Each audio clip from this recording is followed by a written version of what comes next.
Bugun men sizlarga juda muhim masalani tushuntirib bermoqchiman. Pensiya oluvchilarni tibbiy komissiyadan o'tishga majbur qilish tartibi bu kimlarga tegishli, kimlar xavotir olishi kerak. Kimlar esa bemalol hujjatlarni tekshirtirib olishi mumkin. Bu ma'lumot har bir pensionerga, nogironlik pensiyasi olayotganlarga, boquvchisini yo'qotgan oilalarga, shuningdek ota-onasi yoki yaqin qarindoshi pensiya olayotgan barcha fuqarolarga tegishli. Chunki birgina hujjatdagi xato muddatni o'tkazib yuborish yoki komissiyaga bormaslik pensiya to'lovining vaqtincha to'xtashiga, qayta hisob-kitob qilinishiga yoki ortiqcha to'langan pulni qaytarish talabi qo'yilishiga olib kelishi mumkin. Shuning uchun videoni oxirigacha ko'ring.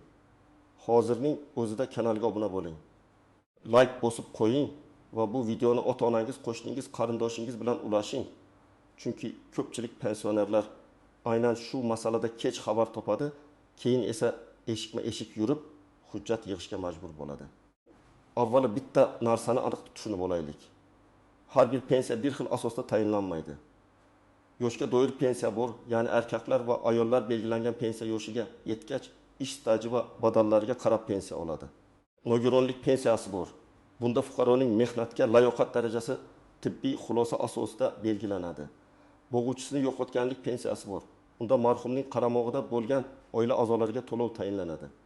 Shuningdek, ayrim ijtimoiy nafaqalar ham tibbiy holat, parvarishga muhtojlik yoki mehnatga layoqatsizlik bilan bog'liq bo'lishi mumkin.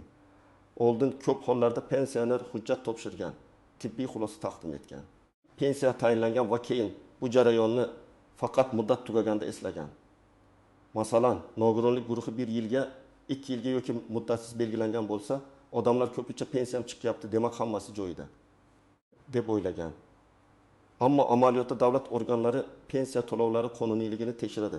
Ma'lumotlar bazalari solishtiriladi. Tibbiy komissiya xulosalarining muddati, haqiqiyligi va fuqaroning hozirgi holati qayta ko'rib chiqilishi mumkin. Endi esa ko'proq e'tibor nazoratga qaratilmoqda.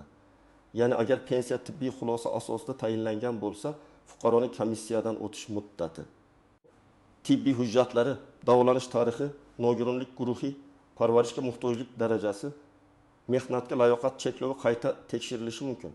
Bu degani hamma pensioner bir kunda kasalxonaga chaqiriladi degani emas. Lekin tibbiy komissiya bilan bog'liq pensiya yoki nafaqa olayotganlar uchun bu masala juda jiddiy. Men buni oddiy tilda tushuntiraman. Agar sizning pensiyangiz faqat yoshga doir bo'lsa, ya'ni pensiya yoshingiz yetgan, ish stajingiz bor va siz tibbiy nogironlik xulosasiz pensiya olayotgan bo'lsangiz, odatda sizdan tibbiy komissiyadan o'tish talab qilinmaydi. Ammo agar pensiyangiz nogironlik guruhi, mehnatga layoqatsizlik, parvarishga muhtojlik yoki tibbiy xulosa bilan bog'liq bo'lsa, siz albatta hujjatlaringizni tekshirib qo'yishingiz kerak. Chunki muddat o'tib ketgan xulosa pensiya to'loviga bevosita ta'sir qiladi. Endi kimlar ko'proq e'tibor berishida kerakligini bosqichma-bosqich aytaman. Birinchi toifa nogironlik pensiyasi oluvchilar. Masalan, 62 yoshli fuqaro ikkinchi guruh nogironligi bo'yicha pensiya olayotgan bo'lishi mumkin. Uning nogironlik guruhi 1 yilga belgilangan bo'lsa, demak har yili tibbiy komissiya xulosasi yangilanishi kerak bo'ladi. Agar u 2024 yildan fevral oyida komissiyadan o'tgan va xulosa 2025 yili fevralgacha amal qilsa, 2025 yil yanvar oyidayoq tayyorgarlikni boshlashi lozim. Chunki komissiyaga yozilish, poliklinikadan yo'llanma olish, shifokorlar ko'rigidan o'tish, analiz topshirish vaqt oladi. Ikkinchi toifa nogironlik guruhi muddatsiz emas, vaqtincha belgilangan pensionerlar. Masalan, odam insult o'tkazgan, yurak operatsiyasi bo'lgan yoki umurtqa bilan bog'liq og'ir muammosi bor. Komissiya unga 1 yilga ikkinchi guruh bergan. Bu 1 yil o'tgach, men hali ham o'zimni yomon his qilyapman degan gapning o'zi yetarli bo'lmaydi. Shifokor ko'rigi, kasallik tarixi, davolanganligi, reabilitatsiya hujjatlari, doimiy dori ichishi, harakatlanish cheklovi yoki mehnatga layoqat saygani tibbiy hujjatlar bilan ko'rsatilishi kerak. Uchinchi toifa parvarishga muhtoj shaxslar bilan bog'liq to'lov oluvchilar. Masalan, tekton yoshdan oshgan, o'zi yurib tura olmaydigan, ko'rish qobiliyati keskin pasaygan yoki doimiy qarovga muhtoj pensioner bor. Bunday holatda ham ba'zi yordam pullari, nafaqa yoki qo'shimcha to'lovlar tibbiy xulosa bilan bog'liq bo'lishi mumkin. Agar shunday bo'lsa, qarindoshlar bizning buvamiz baribir yura olmaydi. Komissiya nima qiladi deb o'ylamasligi kerak. Aksincha bu holatni qonuniy hujjat bilan tasdiqlab turish zarur. 4-toifa boquvchisini yo'qotganlik pensiyasida nogiron yoki mehnatga layoqatsiz oila a'zosi sifatida to'lov olayotganlar. Masalan, marhum otaning 23 yoshli nogiron farzandi bo'lsa va u pensiya olayotgan bo'lsa, uning nogironlik guruhi muddati tugasa, to'lov masalasida savol tug'iladi. Yoki ona boquvchisini yo'qotganlik pensiyasi olayotgan bo'lsa, ammo bu huquq muayyan tibbiy holat bilan bog'liq bo'lsa, tegishli xulosa doimo tartibda bo'lishi kerak. Keling, real hayotga yaqin misol ko'ramiz. Tasavvur qiling, 67 yoshli Akbar aka 3-guruh nogironlik pensiyasi oladi. Uning pensiyasi oyiga 1.200.000 so'm bo'lsin. Komissiya muddati 1 mart kuni tugaydi. Akbar aka esa baribir pensiya tushaveradi deb aprel oyigacha bormaydi. Natijada pensiya jamg'armasi yoki tegishli organ uning xulosasi muddati tugaganini ko'radi. To'lov vaqtincha to'xtashi yoki qayta ko'rib chiqilishi mumkin. Keyin Akbar aka may oyida komissiyadan o'tadi. Agar komissiya nogironlikni davom ettirsa ham, oradagi davr uchun hujjatlar kechikkan bo'lsa, to'lovni tiklash jarayoni cho'zilishi mumkin. Bu esa uy xarajatlari, dori-darmon, oziq-ovqat, kommunal to'lovlarga ta'sir qiladi. Yana bir misol. 28 yoshli Dilbar opa 2-guruh nogironlik bo'yicha pensiya oladi. U har oy dori-darmonga 400.000 so'm sarflaydi. Pensiyasining asosiy qismi davolanishga ketadi. Komissiya muddati yaqinlashganda u faqat bitta shifokor ko'rigidan o'tadi, lekin kasallik tarixini, statsionar davolanganlik haqidagi ma'lumot va oxirgi analiz natijalarini olib bormaydi. Komissiya esa hujjat yetarli emasligini aytib qo'shimcha tekshiruv so'raydi. Bu yerda muammo shundaki, odam kasal bo'lsa ham, hujjat to'liq bo'lmasa, jarayon cho'ziladi. Shuning uchun men doim aytaman, og'izdagi gap emas, qog'ozdagi dalil ishlaydi. Kim xavotir olmasligi mumkin?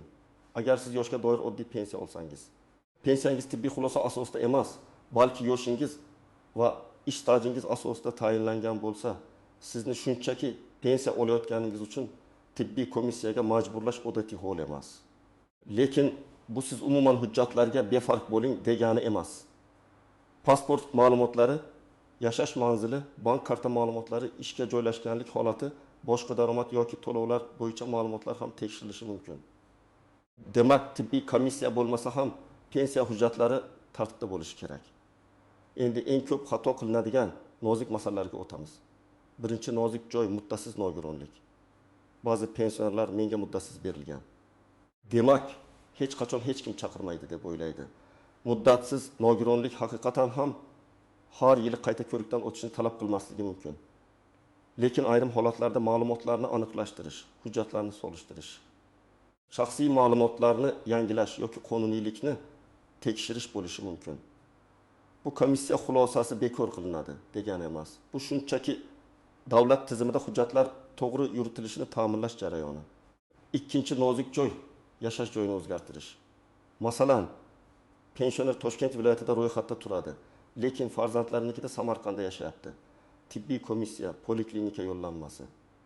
Pensiya bo'limi bilan bog'liq masalalarda ro'yxatdagi manzil muhim bo'lishi mumkin. Agar siz boshqa joyda yashayotgan bo'lsangiz, oldindan qaysi tibbiyot muassasasi orqali ko'rikdan o'tishingiz mumkinligini aniqlang. Aks holda sizni bir joydan ikkinchi joyga yuborishadi. Vaqt ketadi, asab ketadi, muddat esa o'tib boraveradi. Uchinchi nozik joy, kasallik bor, lekin davolanish hujjati yo'q. Juda ko'p odamlar shifokorga vaqtida bormaydi. Uyda dori ichadi, qo'shnining maslahati bilan ukol oladi, eski retseptdan foydalanadi. Keyin komissiyada men 5 yildan beri kasalman deydi. Komissiya esa so'raydi, qachon shifokorga bordingiz, qayerda davolandingiz, qanday tashxis qo'yilgan, qaysi tekshiruvdan o'tdingiz. Agar hujjat bo'lmasa, kasallikni isbotlash qiyinlashadi. Shuning uchun doimiy kasalligi bor pensionerlar har safar shifokorga murojaat qilganda ma'lumotnoma, retsept, analiz javobi, UTT, rentgen, MRT yoki boshqa tekshiruv natijalarini saqlab borish kerak. 4-nozik joy, komissiyaga chaqiruvni e'tiborsiz qoldirish. Ba'zan odamga telefon orqali aytiladi, ba'zan SMS keladi, ba'zan poliklinika orqali xabar beriladi. Menga rasmiy qog'oz kelmadi deb butunlay bormaslik xavfli. Albatta, har bir talab qonuniy va asosli bo'lishi kerak. Lekin agar sizga tibbiy komissiya muddati yaqinlashgani yoki hujjat topshirish kerakligi aytilsa, eng to'g'ri yo'l bu xabarni tekshirish. Poliklinikaga boring, pensiya bo'limiga murojaat qiling. Yagona portal yoki mas'ul idoradan aniqlashtiring. Shunchaki kutib o'tirish eng yomon tanlov. 5-nozik joy, pul bersam hal bo'ladi degan noto'g'ri tushuncha. Men mutaxassis sifatida ochiq aytaman. Tibbiy komissiya masalasida noqonuniy yo'lga kirmang. Bu nafaqat pulingizdan ayrilishingizga, balki kelajakda hujjatlaringiz shubha ostiga tushishiga olib kelishi mumkin. Sizning eng kuchli himoyangiz bu to'liq, tartibli, qonuniy hujjatlar. Agar haqiqatan kasallik bo'lsa, u tibbiy dalillar bilan tasdiqlansin. Agar komissiya qaroridan norozi bo'lsangiz, shikoyat qilish tartibi bor. Yuqori tashkilotga murojaat qilish imkoniyati bor. Endi aniq nima qilish kerakligini aytaman. Birinchi qadam, pensiyangiz qaysi asosda tayinlanganini aniqlang. Yoshga doirmi, nogironlik bo'yichami, boquvchisini yo'qotganlik bo'yichami yoki boshqa tibbiy xulosa asosidagi to'lovmi? Buni bilish uchun pensiya hujjatlaringizni ko'ring yoki yashash joyingizdagi pensiya bo'limiga murojaat qiling. Agar farzand bo'lsangiz, ota-onangizdan pensiyangiz qaysi turda deb so'rang. Ko'pchilik o'zi ham aniq bilmaydi. Ikkinchi qadam, tibbiy xulosa muddatini tekshiring. Nogironlik guvohnomasi yoki TMI xulosasi bo'lsa, unda berilgan sana va amal qilish muddati yozilgan bo'ladi. Shu muddat tugashidan kamida bir oy oldin harakatni boshlang. Oxirgi haftaga qoldirmang. Chunki bitta analizga navbat bo'lishi mumkin, shifokor ta'tilda bo'lishi mumkin. Qo'shimcha tekshiruv talab qilinishi mumkin. Uchinchi qadam, poliklinikaga boring. Oilaviy shifokor yoki tegishli mutaxassisga uchrang. Unga komissiyadan o'tish muddati yaqinlashganini ayting. Sizning kasallik tarixingiz, ambulator kartangiz, oxirgi tekshiruvlaringiz ko'rib chiqiladi. Zarur bo'lsa kardiolog, nevropatolog, travmatolog, endokrinolog, okulist yoki boshqa mutaxassislarga yuboriladi. Har bir ko'rik natijasini yozdirib oling. 4-qadam, hujjat papkasini tayyorlang. Odatda pasport yoki ID karta, pensiya hujjati, nogironlik haqidagi avvalgi xulosa, ambulator karta, kasalxonada yotib davolangan bo'lsangiz epikriz, analiz javoblari, rentgen yoki MRT xulosalari, shifokor tavsiyalari, dori-darmon retseptlari kerak bo'lishi mumkin. Har bir hujjatdan nusxa olib qo'yish foydali. Asl nusxalarni alohida saqlang. 5-qadam, ariza va murojaatlarni yozma qiling. Agar sizga hujjat yetmayapti deyishsa, aynan qaysi hujjat yetmayotganini yozib oling. Agar pensiya to'lovi to'xtagan bo'lsa, sababini yozma ravishda so'rang. Og'zaki gap bugun bor, ertaga yo'q. Yozma javob esa keyingi harakatlaringiz uchun asos bo'ladi. Arizada ism, familiyangiz, pasport ma'lumotingiz, telefon raqamingiz, manzilingiz, masalaning mazmuni va aniq talabingiz bo'lsin. Pensiya to'lovi nima sababdan to'xtatilganini tushuntirib berishingizni so'rayman yoki tibbiy komissiyaga yuborish tartibini tushuntirib berishingizni so'rayman deb yozing. 6-qadam, agar o'zingiz bora olmasangiz, yaqinlaringizni jalb qiling. Keksa, yura olmaydigan og'ir bemor pensionerlar uchun farzandlari, turmush o'rtog'i yoki ishonchli vakili yordam berishi mumkin. Ayrim hollarda ishonchnoma kerak bo'ladi. Shuning uchun oldindan so'rang. Hujjat topshirishga kim borishi mumkin? Bemorni ko'chirish shartmi, uyga kelib ko'rish imkoniyati bormi? Og'ir holatdagi odamni bekorga u yoqdan bu yoqqa olib yurish sog'lig'iga zarar qilishi mumkin. 7-qadam, muddatlarni kalendarga yozib qo'ying. Men tavsiya qilaman. Telefoningizga eslatma qo'ying yoki qog'oz kalendarga katta qilib yozing. Masalan, komissiya muddati 15 iyunda tugaydi. 15 maydan hujjat yig'ishni boshlash kerak. Agar ota-onangiz pensioner bo'lsa, bu muddatni farzandlar ham bilsin.